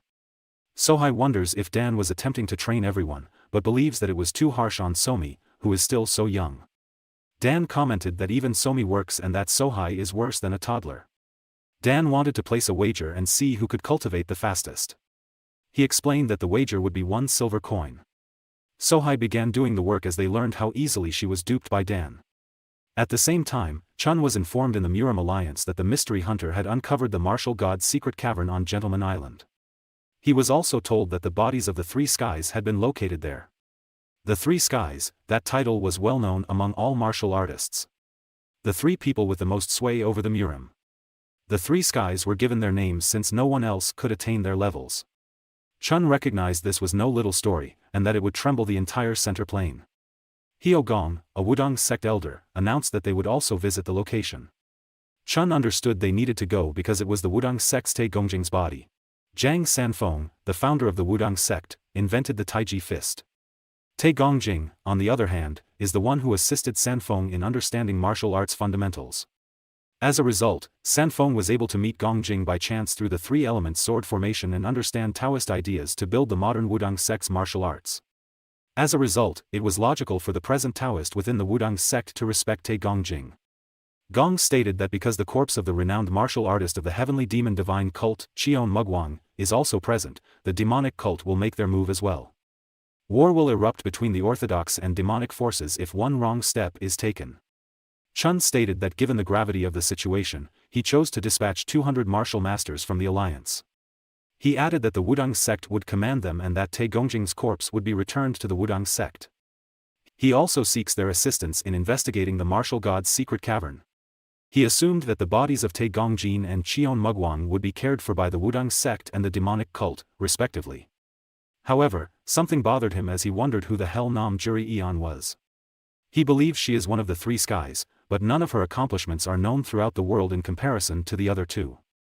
Samtae was convinced that plowing the ground on such a scorching day would kill him. He desired to jump into the lake, while Sohai commented that the water at Dongting Lake is incredible. Samtae remarked that it is too deep and could kill him if he fell in, but Sohai encouraged him to give it a shot first.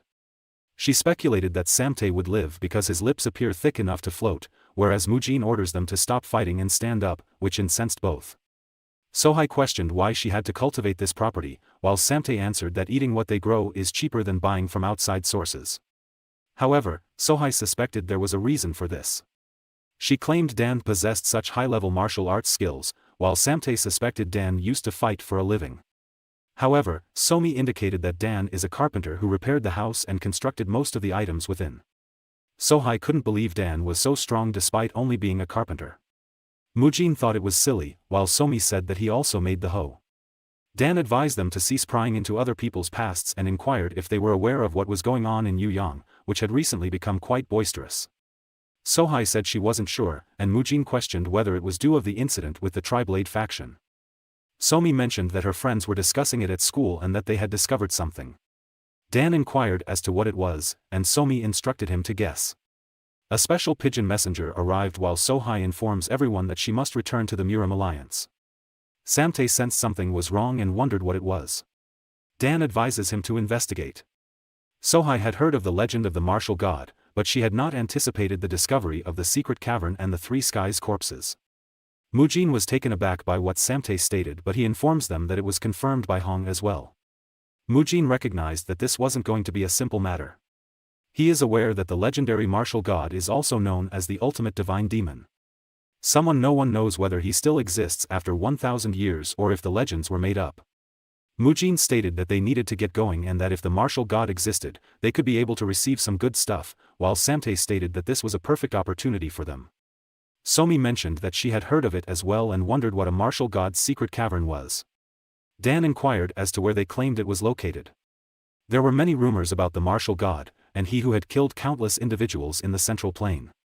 He was not only skilled in martial arts, but he was also famed for being unkillable and capable of surviving in any situation. However, it was later revealed that he was killed by the 8 immortals. Mujin thinks what could be more fascinating for a martial artist. They claimed it was on Gentleman Island. Dan replied that it was too far and that they would not be going. Mujin indicated that they would arrive quickly and that they should arrive before the Murim alliance or anyone else. However, Dan stated that even if they get there, there will be nothing for them to obtain because nothing remains in that location. Mujin wondered how he knew it and wondered if he knew the place well. He theorized if Dan, a typical carpenter, grew strong after encountering the martial god. Dan, on the other hand, indicated that whatever he was thinking was incorrect. Dan remembers the Imugi being on Gentleman Island 1,000 years ago. He vaguely remembered countless odd things that no one could have imagined, and the 1,000-year Imugi was on the island. There were numerous deadly herbs and insects all around, and animals that are often seen would be several times their normal size due to the spiritual power that the Imugi emanated. He went there when he was 15 and stayed until he was 35. He had been defeated numerous times and endured so many near-death experiences that it became amusing, but he had survived in the end. The only thing that remains is the trace of his training that he left on the cliff, but he had no intention of returning merely to view that. Samtae revealed that the Murim Alliance leader is heading to the Gentleman Island from Hunan. He described the island as a rare opportunity paradise. Noted that neither of them has adequate control over their current talents and questioned how they would use their new skills. He tells them to quit babbling and start training. He added that if they are lucky, their rare opportunity may be closer than they believe. Samtae noted that even if it wasn't for the rare opportunity, he wanted to look at it while they could. Dan was perplexed as to what he was on about. Samtae then revealed that he was referring to the bodies of the three skies. He explained that there are 3 old corpses believed to be the three skies, as well as an ancestral tablet that appears to revere the martial god in that location. Dan informs them that he has changed his mind and that they must prepare to travel to Gentleman Island. Hong realized Dan wanted to go, but he pondered why he had to accompany him. Samtae announced that they had arrived at Gentleman Island. Sohai is puzzled as to why they are here. Dan remarked that he was intrigued by the three skies corpses. He realized they hadn't started dealing with the corpses yet, while Sohai stated that the entrances and exits used by the mystery hunter had all fallen and that they couldn't go in. Dan wished to see the mystery hunter, but Sohai informed him that he was no longer alive. She had no idea who had murdered him, but his limb had been severed. Dan concluded that because he was the first to discover and might have grabbed something, he assumed the hunter became the target of many others, while Samte noticed that the environment was quieter than expected. Sohai stated that it was the sacred site of the martial god, and since the corpses of the three skies were there, no one would want to raise a commotion here. Dan thought the name was wonderful, however Sohai believes the martial god does not exist. Sohai added that there was another story in which the 8 immortals appeared, and he perished while attempting to flee from them. Dan started to laugh, which Sohai had never seen him do before. She wonders if the story about the martial god was really that interesting. Dan commented that stories are often exaggerated, therefore it's rather interesting. He inquired as to why she was here, to which Sohai replied that she was simply checking to see if there were any strange people around. She said that the negotiations between the Murim alliance and the demonic cult had concluded, and that they would no longer have to battle each other. Someone announced that they had discovered the secret cavern's entrance. Sohai chooses to go first, while Samte states that the demonic cult and the Murim alliance are the only ones who can enter and wonders what they should do. Dan tells them to stay put and monitor the situation. Samte pondered what he was going to do next. Dan responded by saying he was going to take a nap because he was exhausted from being on the ship for so long. Dan wondered if the voice that announced they had discovered the entrance had come from the west. He began to reminisce on his earlier training days. He recognized 1,000 years had passed. Dan leaps down the cliff and discovers that the trap structure has remained unchanged for 1,000 years. He enters and notices that new cuts have been made in the wall so that no one can recognize it. He remarked that it had been a while and that, even though it had been 1,000 years, he should have been at their side and that he was now in the living world while they had already gone to the afterlife. Dan recalls that the three skies had respected his power since they were young, and they were people who frequently battled whenever they met. He recognized the joy it was to be addressed as master. Dan viewed them all as disciples and friends. Samte was bored and wondered where Dan had gone to nap. They are wondering if that was Mujin and why he came here. Mujin advises Samte not to relax his guard and expresses his surprise that he will receive looks from others. He tells Mujin that due to his fame, even Hong has turned to stone. As Samte and Hong argue as usual, Mujin wonders what that is and states that tens of ships equipped with cannons are going this way. Hong claimed that it is impossible and that weaponry such as cannons cannot be obtained without the authorization of the imperial family. Mujin, on the other hand, stated to be serious and to have strong eyesight. Samte inquired if they had heard the dreadful sound and suspected that the ships were directing their cannons at them. Hong stated that they are adept at cracking jokes and instructed them to quit teasing him. Hong remarked that even if they possessed cannons, firing them so openly would be serious treason, and they could be executed for it. The cannon then fired, striking the top of the mountain as they were astonished and decided to flee. Mujin pondered if they were from the unorthodox side and guessed that they must have spent a long time looking for the martial god's secret lair. He recognized that the first elder would be the one who put forth the greatest effort, but he wasn't sure. Sohai recognized the hostile attack and knew why the demonic cult was concerned. She believes this occurred when they were close to the entrance and determines that all they need to do now is protect this location well. Sohai advised them to gather their power and deal with their adversaries first. The Murim Alliance's Hunan branch leader agreed with her decision and indicated that they should first block external attacks. The Seven Swords of the Wudang sect leader Go Damjin stated that the Wudang sect is a member of the Murim Alliance. He added that while he would like to see their ancestors' corpse right away, it is more important for them to take care of people who set fire to this precious area. As a result, they start dealing with them. Samte and Mujin proceeded to fight, while Hong hoped they would win and wondered when Dan would return. They realized the cannonball was coming from above them. Damjin manages to obliterate it and questions them as to whether they are the ones who triggered the havoc and who they are. The intruders indicated that there was no use in talking and that everyone should murder them. Because everyone had gone to halt the ambush, and just a handful had stayed to guard the entrance to the secret grotto. The masked assailants were moving quickly and had slain those who were protecting the entry. They had the impression that the cave was taking longer than intended, but they soon understood that the air flow had shifted. They noticed someone and inquired about him. Dan then realized he had several unexpected visitors. Dan was displeased that they were the first to arrive at the location. He did, however, praise them for coming and informed them that he would get rid of them for generating such a commotion before. Dan could tell they were quite steady in their sword stances, as though he was gazing at assassins from the past. Dan commented that they appear to be strong, but that coming here was a mistake.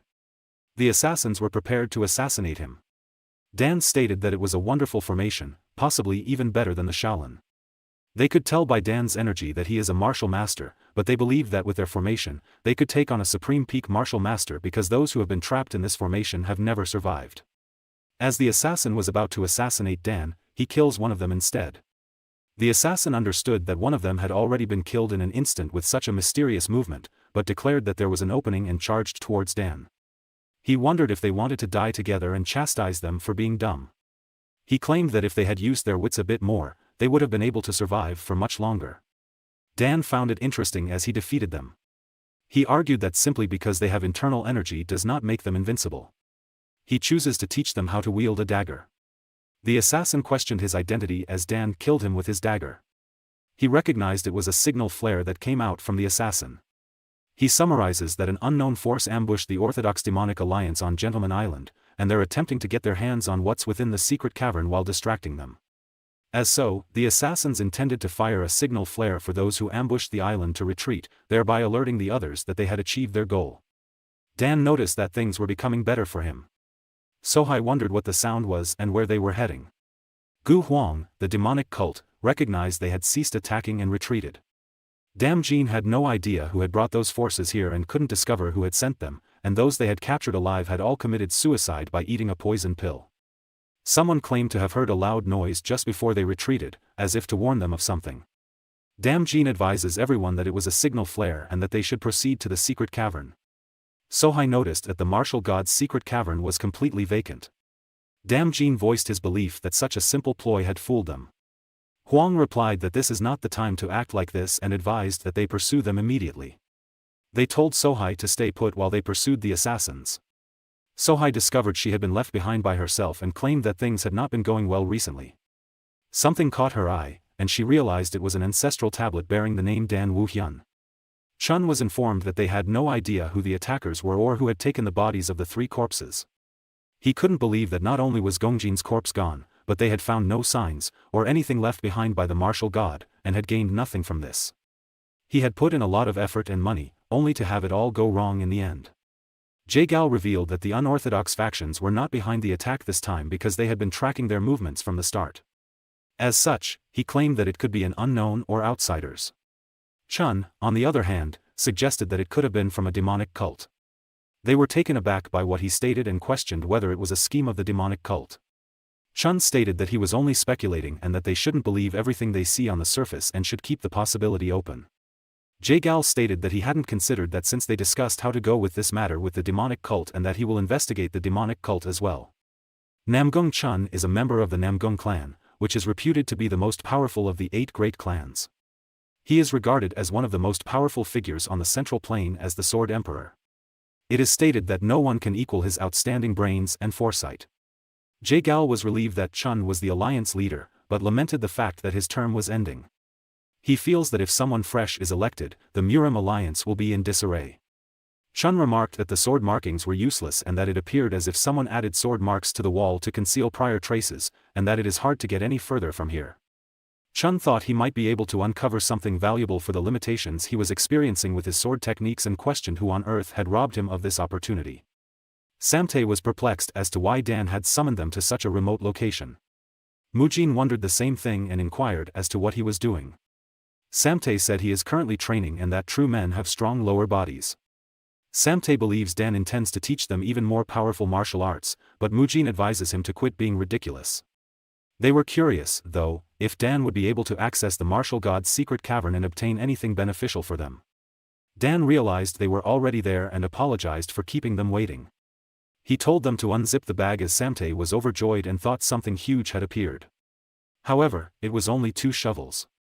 They were perplexed as to what these were for, but Dan instructed them to begin digging. They questioned if Dan was serious when he told them to dig with all their might. When they were through digging, Dan commented that it wasn't too bad and that they both had talent for shoveling. He instructs Samtae to bring whatever is hidden in the bush here carefully. Samtae claims there is nothing there, but Dan tells him to put his hand out. He noticed a trap formation and was astonished to find 3 skeleton corpses. Dan advises them to bury them respectfully. Sohai took note of the ancestral tablet, which the hunter claimed he saw when he initially discovered the secret cavern. The three skies honor the martial god, and Dan Woohyun's name is written on the tablet. She questioned if it was the Dan but hypothesized that two people with the same name may exist. Chun inquired as to what she was thinking so profoundly about. He's curious if it's related to what happened on Gentleman Island. Sohai stated that something was bothering her. She inquired as to whether people could live for 1,000 years. Chun laughed and stated that it was an intriguing concern. He stated that Emperor Qin had expended so much effort in attempting to create the potion of immortality, but he was ultimately unable to avoid death. However, he stated that while all humans die, there are some exceptions that arise once in a blue moon. Sohai wondered if he was alluding to the 8 immortals. In which he stated that she was correct and that the 8 immortals who became immortals had long defended the center plane Murim. He stated that it was essentially a legend with no credibility to their stories, but that it is feasible for someone to live for 1,000 years if they reach that level. Sohai guessed her thoughts weren't that crazy. She thinks Dan is quite strong, but she wonders how he could be the martial god, who is the strongest in the history of the central plane Murim, and she says that the powerful have always had an air of class and an exceptional spirit, just like her grandfather. She claimed that there is no way a strange man who takes money from bandits could be on the same level as the 8 immortals. Chun inquired if he had resolved her worry, as Sohai thanked him. He mentioned that it had been a long time since he had spent time with her and invited her to accompany him to Dongting Lake. Dan added that the three skies enjoyed drinking the most when they were still living. He stated that he never expected to be pouring wine for them in this manner. Samte requested that a cup be offered, and Dan obliged. He believes he should do this because Dan's back looks particularly lonely today. Samte wonders if the wine is pricey because it smells wonderful, while Dan questioned if he was allowed to drink. Samte insisted that those bodies were the three skies, but Dan claimed that they only had the same names and that he had misread it. Samte wondered if Dan was trying to tell him he's a fool who can't even read, and Dan said that he might have been born that way. Samte inquired as to how he obtained the corpses, but Dan answered that they are not the same corpses. Mujin recognized that Samte should stop asking and that the situation would be volatile. Somi requested that Mr. Slave locate her ball, while Samte said that he still has questions for Dan. However, he made the decision to get her ball as soon as possible. Dan wonders if they ever had a ball and says that lying is bad, but there are times when white lies are necessary, while Somi tells him she understands what he means. Somi was intrigued by Sohai's hasty departure and wondered what she'd been up to since then. He remarked that he was unsure but feels that the Murim alliance must be enraged because they received nothing. He mentioned that Sohai would be occupied for a while and then realized that they had visitors at this hour. Somi was astonished by Sohai while Dan recognized that they had a special visitor. Chun appreciated Dan for thinking of him as significant. Dan commented that he expected the Murim alliance to be quite busy right now but stated that they might have plenty of time on their hands. Chun added that he was already in his old age and that he would not accept a job that did not provide this much free time. Dan asserted that it was interesting for him to chuckle even after experiencing something like that, while Chun was curious about what he meant and wanted to know more. Chun mentioned Dan as an unusual acquaintance of hers and wondered if he truly defeated the Black faction. Sohai remarked that Dan did not acknowledge anything, but she was positive that he brought down the Black faction. Chun remarked that Dan is a strange man who he knew from the moment he first met his eyes, and that he is an extraordinary person. Somi was excited to finally see Sohai, but Dan said it would be tough right now because she hadn't come alone. Mujin conveyed his concerns and indicated that the Sword Emperor was present. He also mentioned that Chun is the current Murim Alliance leader. He emphasized that the 5 emperors, including the Sword Emperor, are unbeatable on the battlefield and are no different than death gods. Dan could tell Chun's energy was distinct from those of the other martial artists he had encountered thus far. However, that is all there is to him, and he hasn't been able to fully grasp the martial arts he has. Mujin wondered if they had come here because of what had transpired on Gentleman's Island. Dan doubted that and thought they'd been too quiet for it. However, he added that whatever the case may be, he thinks this is fate. Dan was curious if Chun liked fishing. Chun noted that as a child, he would grab a fishing rod and fish all day without becoming tired of it. He remarked that he couldn't recall the last time he was allowed to fish in peace. Chun realized he had almost no such quiet periods aside from when he was young and immature. Chun took up his sword in order not to lose to the other growing martial artist in their 20s, and he did so for the sake of extending the name of his clan. He continued to grow up in this manner, eventually arriving where he is now, but looking back, he didn't have anything left. He stated that he needed to advance to the top position in the orthodox side to improve his clan's reputation, but he found that nothing he achieved was what he desired. Somi rushed over to tell them she had caught another one. Dan compliments her on a job well done and advises her to attempt capturing a bigger one the next time. Somi said she'd capture something much bigger and share it with everyone. Chun wondered where this void was coming from, but he felt Dan resembled him and was worried that he would make the same mistakes as him, but he realized he was mistaken. In the past, his children wished him happy birthday. However, Chun advises them that if they have the time, they should just train with swords instead. He emphasized that weak people are useless. He believes that, in comparison to him, who wanted only strength, money, and fame, Dan discovered something larger and better. He realized it was all in vain. Dan claims that the more he attempts to break through the wall, the more difficult it becomes. He added that in such situations, he needed to focus on his surroundings rather than the wall, which he was confident would be beneficial. Chun recognized it and mentioned that Dan was a genuinely interesting person, to which Dan responded by thanking him for thinking of him in such a way. Sohai dashed in and informed her grandfather that there was a problem. She added that advisor Jae-gal had been attacked by unknown assailants and was on the verge of death. Chun instructs her to get ready as they are going back to the branch right soon. Dan could feel a faint energy of death encircling Chun, but one shouldn't believe in energy alone. Dan advised Chun to be mindful of pride and arrogance and to remember that a martial artist could die at any time. Chun thanked him for his advice but added that he had no plans to die easily. He lamented the fact that he had to go with such short notice. He expressed gratitude to Dan for providing him with a comfortable spot to rest.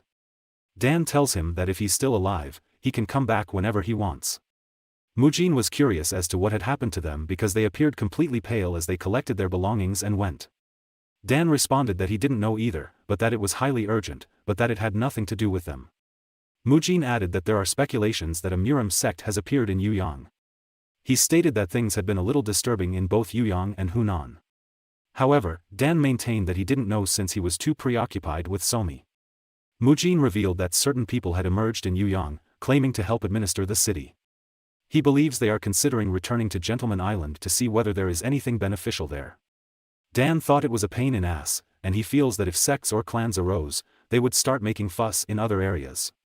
He had appreciated the Dongting Lake in Yuyang since the hamlet itself is relatively tranquil and martial artists do not cause disturbance, making it a suitable area to raise children. Dan remarked that flies had begun to congregate, while Samte stated that Yuyang belonged to them. Dan, on the other hand, assures them that they do weigh on his mind, but that they are only rumors for the time being and that they should simply wait and see. Samte and Mujin thought they weren't an actual martial clan, but they believe the Hunan Dan clan are the ones who have protected and governed over Yuyang. The pigeon messenger delivered a message in which it stated that they are pursuing the party that ambushed the advisor and are currently moving towards Anyang, where they are already engaged in a few rounds of fighting. Chun felt their adversaries were formidable and informed her to return to the branch to check on Jae-gal. Sohai asked if he would be okay being alone, while Chun wondered if she was worried about him because he was old. She requests him to teach them a lesson as she returns to the branch to check on the advisor.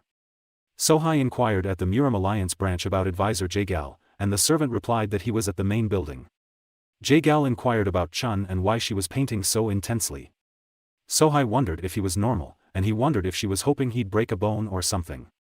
She explained that they had been told that he had been ambushed and was on the verge of death, while Jae-gal questioned what she was on about. Something didn't feel quite right to Chun. He indicated that it was an urgent messenger pigeon, but he saw no traces of the Murim Alliance on the trail heading to the location written in the letter. A rope tripped his horse as an arrow was about to strike him. In which he managed to avoid the attack and remarked that he had grown old and voiced his surprise that he had fallen for such a bad ploy. He wondered whether if this is energy-dissipating poison. He became certain of it as he couldn't gather any energy. It's a poison that saps a martial artist's energy and can be lethal in the long run, and it's claimed to be extremely difficult to obtain.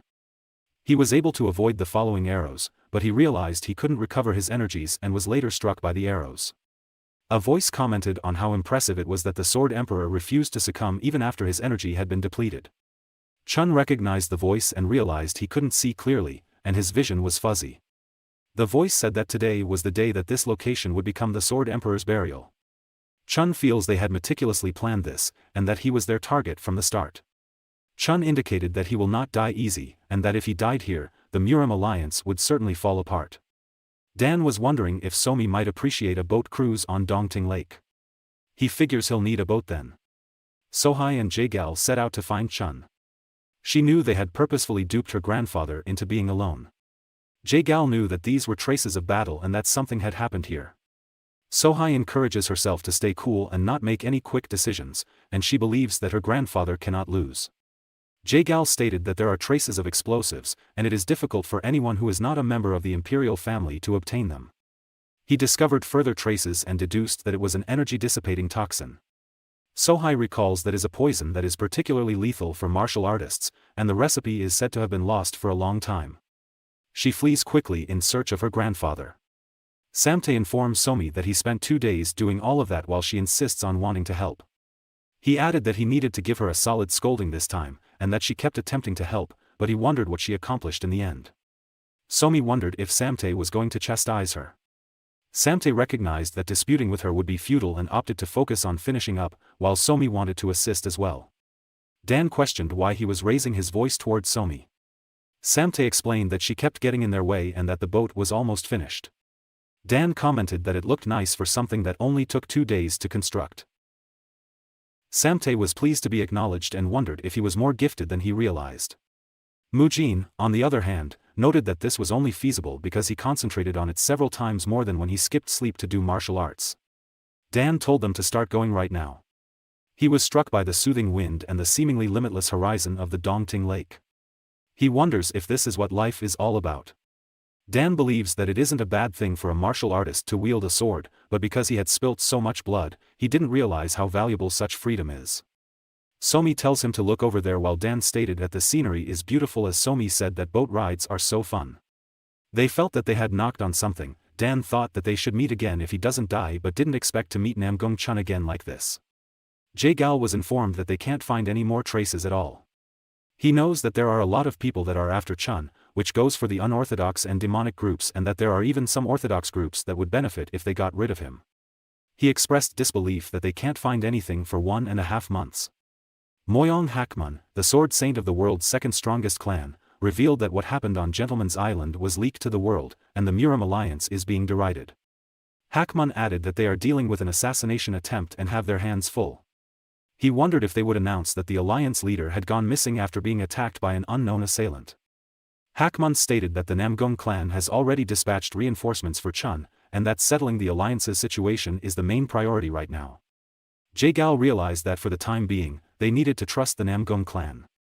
He indicated that he wanted to set everything aside and search for Chun, but he decided to return to the alliance first. Sohai's father inquired as to what she was doing at such an odd hour.